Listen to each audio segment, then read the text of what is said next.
পেহেলগাঁওয়ে জঙ্গি হামলার 15 দিন পর প্রতিশোধ নিয়েছে ভারত।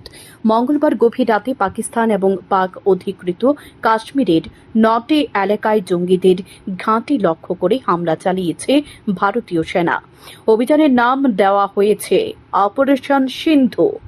লাহোর থেকে 400 কিলোমিটার দূরে বাহওয়ালপুর শহর পাকিস্তানের দ্বাদশ বৃহত্তম শহর।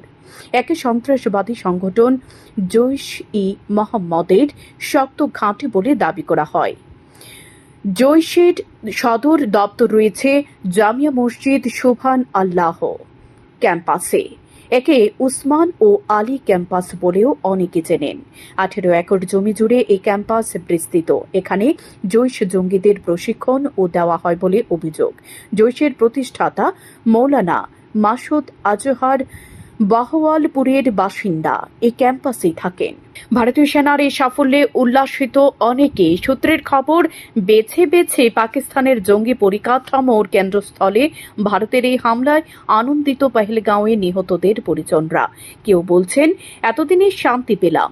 বুধবার দৃপ্ত কণ্ঠে অমিত শাহ জানালেন, সন্ত্রাসবাদকে গোড়া থেকে উপড়ে ফেলতে বদ্ধপরিকর ভারত। এরই মাঝে বুধবার বিস্ফোরক বার্তা দিলেন ভারতের প্রাক্তন সেনাপ্রধান মনোজ নারাভানে। জানালেন, পিকচার আভি বাকি হে। স্বাভাবিকভাবেই তাঁর এই মন্তব্যে জল্পনা শুরু হয়েছে। এরপর কি পাকিস্তানের বিরুদ্ধে আরো বড় হামলার প্রস্তুতি শুরু করেছে ভারত?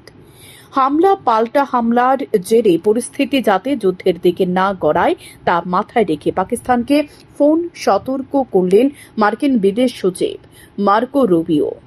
হোয়াইট হাউসের একটি সরকারি সূত্রের দাবি অনুযায়ী রুবিও স্পষ্ট জানিয়েছেন, সন্ত্রাসবাদের বিরুদ্ধে পদক্ষেপ করার সম্পূর্ণ অধিকার রয়েছে ভারতের।